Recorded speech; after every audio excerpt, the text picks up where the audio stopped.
Hi guys.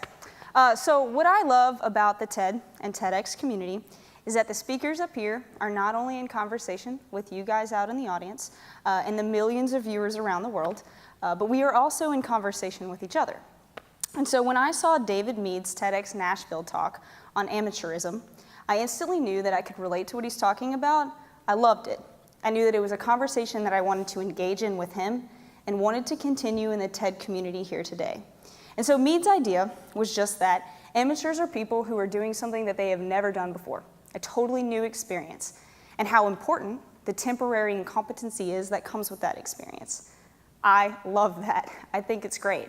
And so today, I want to push us to look a little bit more closely at the amateur, because I think that there's so much, so much of a lack of credibility that we give to people who are not professionals.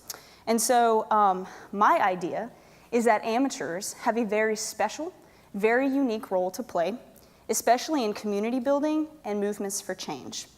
And so if you take anything away today, I hope that it's two things, or maybe even one of two things. First, I would like us to kind of, have a little bit more respect for amateurs as I make the case for them.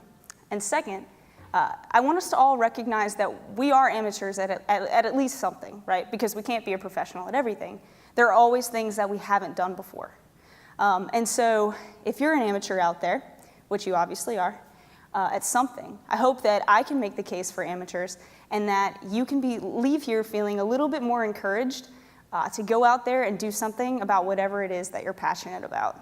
Now, I think that those two things are relevant because we live in a society that places so much emphasis and so much importance on professionals and on professionalism. And I think that makes total sense, right? I mean, there's a time and place for professionals. I would never want to be operated on by an amateur surgeon, not something I'm interested in ever having happen. And I get why we place so much emphasis on professionals.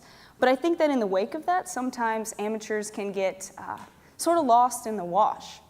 And so when I say professionals, I just mean somebody who is paid to do what they do, right? Paid to carry out a certain role that is their major source of income. Sometimes that comes with years of formalized training, sometimes not.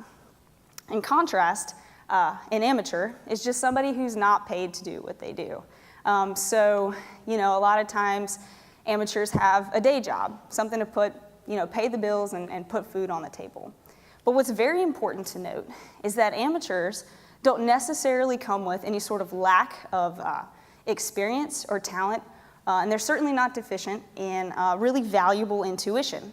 And so the best example of that is the phenomenal poet Emily Dickinson. She was certainly not a professional poet by our standards, but you would be very hard-pressed to make a case to me that is compelling that she either lacks talent or experience. So let me just frame this discussion a little bit more closely so I can bring you along with me today. I'm going to be talking about amateurs very specifically in the context of community organizers and community builders, basically folks who are making a movement for change. The reason that I'm talking about that is because that's what I know. I am an amateur. I spend hours and hours a week working on LGBT projects and bullying reform projects. And so this is what I love to do, and I am definitely not paid to do it. But I do think that that's what I can bring to the table about amateurs, so I'm going to be talking about sort of my 3 years of experience doing that work. And so let me just jump right in.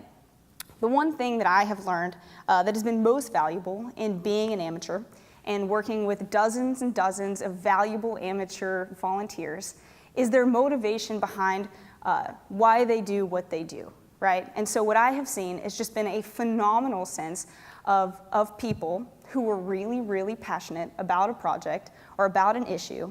And so they make a daily choice every day to pour time, energy, and oftentimes a whole lot of emotion into a particular project, right? And so their motivation there is a little bit more clear because they don't really get caught up on any sort of financial gain. If you have ever done nonprofit work, you know exactly what I mean by that. And so I think that part of that is why my friends and I, who work so closely together on these projects. We've started 2 statewide coalitions, and a statewide organization at this point are so close. I mean, we really are, and I can't emphasize this enough, very much like a family. And so but let me pause, because when I say that my friends and I do this, I know a little bit of what people think. I can see it on their faces. I get the perception. They think, that is so cute. Look at those kids. They're go-getters. They're just pumped up. They're enthusiastic, you know? And we all kind of think like, okay, it's a little bit more intense than that, you know? And I brought some photos today that I think kind of really illustrate what that's like, or at least how we're perceived. This is a kid wrestling a bear. And I've never wrestled a bear, but I've learned that through community organizing, you really can't rule anything out. And yeah, and also, you know, as the one-time amateur Justin Bieber said, you should never say never. So, and these are just other pictures of kids doing ridiculous things that are really just meant to make you laugh. And that might be a young Cory Booker, I don't know. But anyway, this is my favorite one because I really do think it illustrates me and my gang, my gay gang, which is ridiculous, I know. But, you know, we kind of roll up to the state capitol with something to prove, a chip on our shoulders, Bad to the Bone should be playing in the background.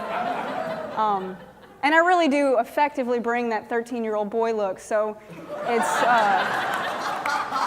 at least accurate in terms of that. But anyway, I know that the way that we get perceived that way does present a challenge for us. I mean, when developing relationships, working connections and everything like that is really important in a place like this where small town politics play out in such an influential way.